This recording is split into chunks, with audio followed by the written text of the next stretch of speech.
اعوذ باللہ من الشیطان الرجیم، بسم اللہ الرحمن الرحیم۔ قرآن پاک کی تلاوت کا سلسلہ جاری ہے۔ تقریباً چھٹا صفحہ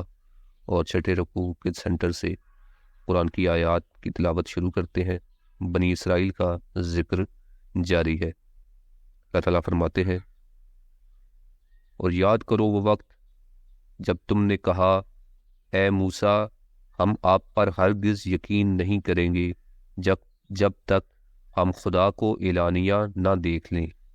اس پر بجلی نے انہیں گرفت میں لے لیا اور تم دیکھتے رہ گئے۔ پھر تمہارے مرنے کے بعد ہم نے تمہیں اٹھایا کہ شاید تم شکر گزار بنو۔ یعنی یہاں پہ اس واقعے کا ذکر ہو رہا ہے کہ بنی اسرائیل جو ہے وہ اللہ تعالیٰ کو ماننے سے انکاری تھے کہ وہ تو ہمیں خدا نظر ہی نہیں آتا، ہمیں دکھائیں کہاں پہ ہے خدا کیسا ہے۔ تو اللہ تعالیٰ کا دیکھنے کے لیے نا یہ 70 یا 90 افراد کا وفد جو ہے یہ حضرت موسیٰ علیہ السلام کے ساتھ گیا کہ ہم جا کے دیکھیں گے کدھر آپ پہاڑ پہ جاتے ہیں اور آپ کے اوپر وہی ہوتی ہے اور یہ ہوتا ہے وہ ہوتا ہے۔ تو انہوں نے مطالبہ وہاں پہ کیا کہ ہمیں آنکھوں سے دکھائیے، ہم آنکھوں سے دیکھنا چاہتے ہیں۔ تو یہ اتنا یعنی کہ ایک غلط ناجائز مطالبہ، خدا کو آنکھوں سے نہیں دیکھا جا سکتا۔ خدا تعالیٰ نے اسی وقت ایک یعنی اپنی تجلی کا جب بجلی کی کوند جو ہے ان کے اوپر پڑی، یعنی اپنی مخلوق تھی خدا کی جو تجلی جو ہے نا، یہ خدا نے اپنا جو اپنے آپ کو ظاہر نہیں کہ اپنی تجلی اپنی مخلوق کے اگر اس کو دیکھ سکتے ہو تو پھر اس کے بعد تم مجھے دیکھنے کا بھی مطالبہ کرو۔ اور وہ جو ہے روشنی اتنی تیز تھی بجلی کہ بجلی نے جیسے ہی ان کو اوپر پڑی اور وہ اسی کو وقت اس بجلی سے وہ فنا ہو گیا۔ ظاہری بات ہے بجلی کے آگے کون رہ سکتا ہے۔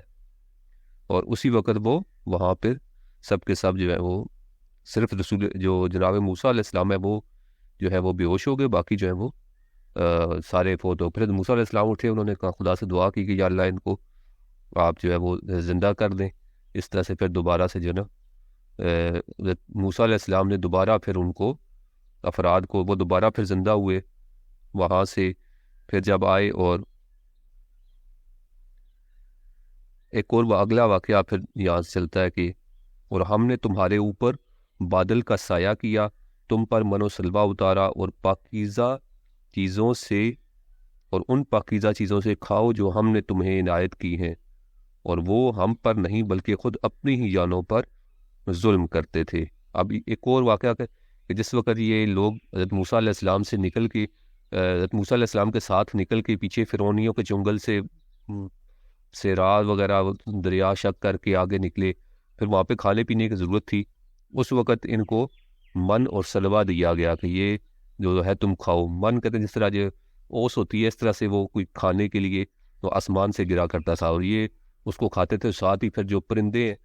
وہ جس طرح کبوتر ہوتے ہیں یا فاختہ ہوتی ہے، اس طرح کے کچھ پرندے ہوتے تھے سلوہ کے نام سے، وہ آتے تھے اور وہ اس کو آرام سے آ کے بیٹھ جاتے تھے، یہ ان کو پکڑ کے ذبح کر کے جس بھی طریقے سے پھر وہ اس کو پکا کے وہ وہاں پہ کھاتے تھے۔ یعنی ان کو کوئی تکلیف اٹھانا نہیں پڑتی تھی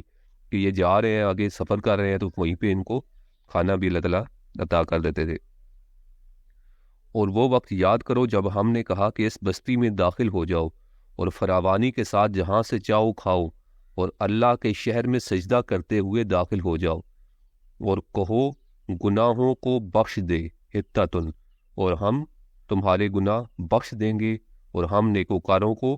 زیادہ ہی عطا کریں گے۔ یعنی اللہ تعالیٰ نے مزید ان کے لیے جس وقت یہ چل تقریباً 40 سال یہ لوگ چلے، انہوں نے سفر کیا علاقوں کے اندر، اور پھر جس وقت یہ ایک علاقہ تھا وہاں پہ پہنچے، اس وقت ان کو کہا کہ یہاں پہ جو ہے نا تم جاؤ، اس باب حتہ، یہ اس فلسطین کا علاقہ جو ہے نا وہ شمار ہوتا ہے۔ یہ بنی اسرائیل یہودی جو ہے ان کو کہا اس فلسطین میں جو وہ ہے باب حتہ، یہاں سے داخل ہو اور اس کے اندر جو ہے وہ کہتے رہو حتتن، یعنی خدایا ہمیں بخش دے۔ لیکن یہ جس طرح کی جاہل اور وہ قوم تھی جس کو کوئی چیز ہر چیز کو مذاق اور ٹھٹا بناتے تھے، اسی طرح سے یہاں پہ حتہ کی جگہ انہوں نے توئے اور ہے کے درمیان میں نون لگا دیا، ہنتا کہہ دیا، کہنا شروع کر دیا کہ بھئی ٹھیک ہے جی، اس کا مطلب ہے گیہوں کہتے ہوئے نا یہ وجہ سے اس کے اندر جانا شروع ہو گیا، جبکہ خدا کہہ رہا ہے کہ تم بخشش مانگتے ہوئے جاؤ، خدا تمہارے گناہوں کو بخش دے گا اور نیکوکاروں کو زیادہ ہی دے گا۔ لیکن انہوں نے وہ بخشش مانگنے کی بجائے مذاق و ٹھٹھا کرتے ہوئے جانا شروع کر دیا۔ مگر ظالموں نے اس قول کو جس کا انہیں کہا گیا تھا دوسرے قول سے بدل دیا۔ پھر کیا ہوا؟ ہم نے ظالموں پر آسمان سے عذاب نازل کیا کیونکہ وہ نافرمانی کرتے رہتے تھے۔ اور اس وقت کو یاد کرو جب موسیٰ نے اپنی قوم کے لیے پانی طلب کیا تو ہم نے کہا اپنا عصا پتھر پر ماریں، پس پتھر پر عصا مارنے کے نتیجے میں اس میں سے 12 چشمے پھوٹ نکلے۔ ہر گروہ کو اپنی گھاٹ کا علم ہو گیا۔ اللہ کے رزق سے کھاؤ اور پیو اور ملک میں فساد پھیلاتے مت پھرو۔ یعنی یہ 12 قبیلے تھے بنی اسرائیل کے، تو یہ جا رہے رستے میں پھر ان کو وہاں سے بھی جگہ نہیں ملی، پھر یہ آگے پھرتے رہے صحرائے سینا اور مختلف علاقوں کے اندر جو ہے نا یہ جیسا در بدر رہے، تو وہاں پہ ان کو پانی پینے کی بھی ضرورت ہوتی تھی۔ پھر یہ رستے میں انہوں نے کہا میں پانی بھی دیں، تو پانی کے لیے جہاں پہ انہوں نے پڑاؤ ڈالا وہ اب ادھر پانی تو تھا نہیں، تو پھر ایسے جو ریگستان ٹائپ جو پہاڑ تھا، جو ایک پتھر تھا بڑا سا، اس کے اوپر ہی حضرت موسیٰ علیہ السلام نے عصا مارا اور اس کے اندر سے 12 چشمے نکل آئے، کیونکہ 12 قبیلے تھے، ہر ایک چشمے نے اپنا اپنا وہ چشمہ لے لیا ہر ایک قبیلے نے، اور وہ اس چشمے سے سیراب ہونا شروع ہو گئے۔ اللہ تعالیٰ نے کہا کہ فساد پھیلاتے مت پھرو، کیونکہ یہ فسادی قوم شروع ہی سے حضرت موسیٰ علیہ السلام نے کی تھی، اور ان کو تو اللہ تعالیٰ نے بظاہر معجزے دکھاتا تھا خدا، لیکن پھر بھی یہ اس پہ ایمان نہیں لے کے آتے تھے۔ ایمان کچھ دیر کے لے کے آتے، اس کے بعد پھر سے یہ پلٹ جاتے۔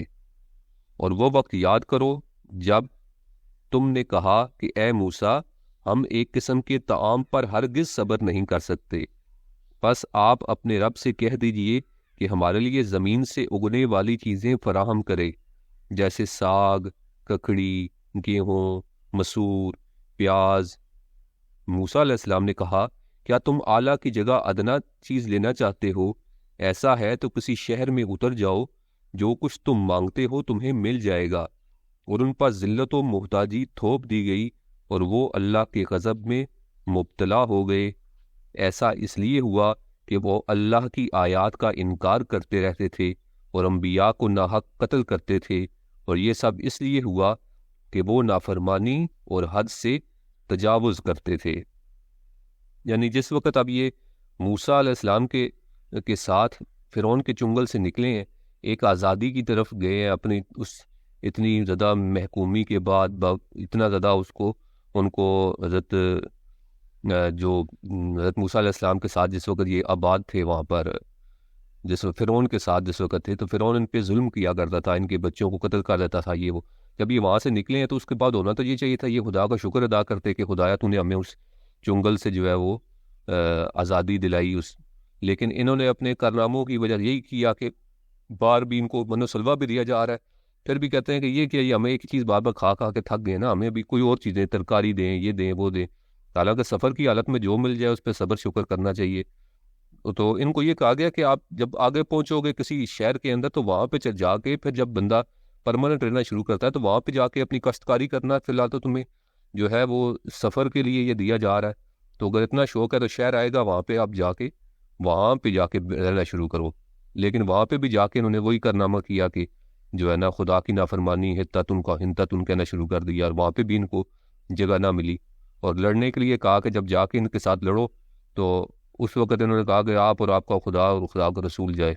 یہ والا وہ واقعہ آگے مختلف واقعات ہیں جو ان کے ساتھ وابستہ ہیں۔ تو آگے کہا جا رہا ہے کہ ان کے کارنامے ہیں ان کی وجہ سے ان کے اوپر ذلت و محتاجی کو تھوپ دیا گیا اور وہ اللہ کے غضب میں مبتلا ہو گئے۔ یعنی یہ اللہ کا غضب تھا کہ یہ اسی طرح پھر اس آگے پیچھے بھٹکتے رہے، ان کو کبھی شہر وہاں پہ نہیں ملا۔ کیا وجہ تھی؟ یہ کیا کرتے تھے؟ اللہ کی آیات کا انکار کرتے تھے اور انبیاء کو ناحق قتل کرتے تھے۔ یعنی انبیاء کو قتل کرنا، جتنے انبیاء بنی اسرائیل میں آئے ہیں کسی اور کے پاس اتنے انبیاء نہیں آئے، لیکن جو نبی آتا تھا جن کو ان کی بات پسند نہیں آتی تھی یہ اس کو قتل کر لیتے تھے انبیاء کو۔ تو آج کل انہوں نے جو کارنامہ شروع کیا وہ یہ مسلمانوں کو یا انسانوں کو قتل کر رہے ہیں، فلسطین کے اندر جو بھی انہوں نے غزہ کے اندر بمباری کی، ہاسپٹلس کے اوپر بمباری کر رہے ہیں، جنگ کے کوئی اصول و قوانین ان لوگوں کو پتہ نہیں ہے. وہی ہے کہ آباء و اجداد کا وتیرہ جو ہے نا ان بنی اسرائیل نے جو ہے وہ جاری و ساری رکھا ہوا ہے. آگے فرمایا بے شک جو لوگ ایمان لا چکے ہیں وہ لوگ یہودی ہوئے اور نصارہ اور سائبین، ان میں سے جو کوئی اللہ اور روز آخر پر ایمان لائے اور نیک عمل بجا لائے تو ان کے رب کے پاس ان کا اجر ہے، انہیں نہ کوئی خوف ہوگا اور نہ وہ غمگین ہوں گے. اب اس آیت کی تفسیر کے اندر بیان کرتے ہیں کہ حضرت سلمان فارسی نے رضی اللہ عنہ نے جناب رسول خدا سے پوچھا کہ یا رسول اللہ، ہم سے پہلے جو ہمارے ساتھی تھے جو مختلف ادیان کے اوپر تھے، یہودی عیسائی اور یہ وہ، ان کا کیا ہوگا، وہ کیسے ان کے بارے میں حساب ہوگا؟ تو خدا تعالیٰ نے یہ قرآن کی آیت نازل کی کہ چاہے یہودی ہو، نصارہ ہوں، سائبین میں سے ہوں، جو بھی آخرت پر ایمان لائے گا، نیک عمل کرے گا، خدا اس کو خدا کے ہاں اس کا اجر موجود ہے، اسے نہ خوف ہوگا نہ وہ غمگین ہوگا، یعنی وہ جنتی ہوگا. پھر آگے فرمایا اور وہ وقت، ہاں اس کے بارے میں یہ کہ ابھی جو علماء بھی یہی کہتے ہیں کہ ابھی کے لیے جو ہے وہ ابھی دین مقدس اسلام ہے. ہاں ابھی بھی ایسا کوئی شخص ہے جس کو دین کے بارے میں پتہ ہی نہیں ہے کہ اسلام کے، وہ جو کچھ بھی سمجھ رہا ہے وہ یہی سمجھ رہا ہے کہ یہ یہودی یا عیسائی یا یہ سچا دین ہے اور اس کے اوپر وہ عمل کر رہا ہے. تو پھر خدا دلوں کے حال جانتا ہے، وہ اس کے مطابق ہی اس سے حساب لے گا. آگے فرمایا اور وہ وقت یاد کرو جب ہم نے تم سے عہد لیا اور تمہارے اوپر کوہ طور کو بلند کیا اور تمہیں حکم دیا کہ جو کتاب ہم نے تمہیں دی ہے اسے پوری قوت سے پکڑ رکھو اور جو کچھ اس میں موجود ہے اسے یاد رکھو، اس طرح شاید تم بچ سکو. یعنی ایک اور واقعہ یہ بیان کیا جا رہا ہے کہ کوہ طور کو ان کی نافرمانیوں کی وجہ سے یا ان کی جو آئے روز کی ان کی وہ ہوتی تھی، اس کی وجہ سے اس کوہ طور کو ان کے اوپر بلند کیا گیا کہ ان کے اوپر ابھی گرا دیا جائے گا کہ جو کچھ خدا نے دیا ہے اس پر عمل کرو. تو اس وقت جس وقت عذاب دیکھتے تو اس وقت یہ کہتے ہاں ٹھیک ہے ہم کریں گے. تو پھر حضرت موسیٰ علیہ السلام کی وجہ سے ان کے اوپر سے وہ عذاب کو دوبارہ سے ہٹا دیا جاتا، لیکن یہ پھر وہی کارنامے شروع کر دیتے جو جس روش کے اوپر پہلے چل رہے تھے. پھر اس کے بعد تم پلٹ گئے اور اللہ کا فضل اور اس کی رحمت تمہارے شامل حال نہ ہوتی تو تم گھاٹے میں رہتے. یعنی اللہ تعالیٰ ہمیشہ ان کے اوپر فضل اور رحمت کرتا رہا، لیکن یہ اس کے مقابلے میں سرکشی اور اناد کرتے رہے. اور تم اپنے ان لوگوں کو خوب جانتے ہو جنہوں نے سبت یعنی ہفتہ کے بارے میں تجاوز کیا تھا اور ہم نے انہیں حکم دیا تھا ذلیل بندر بن جاؤ. یہ اس سے پہلے کا ان کے لوگوں کا ذکر ہے کہ یہ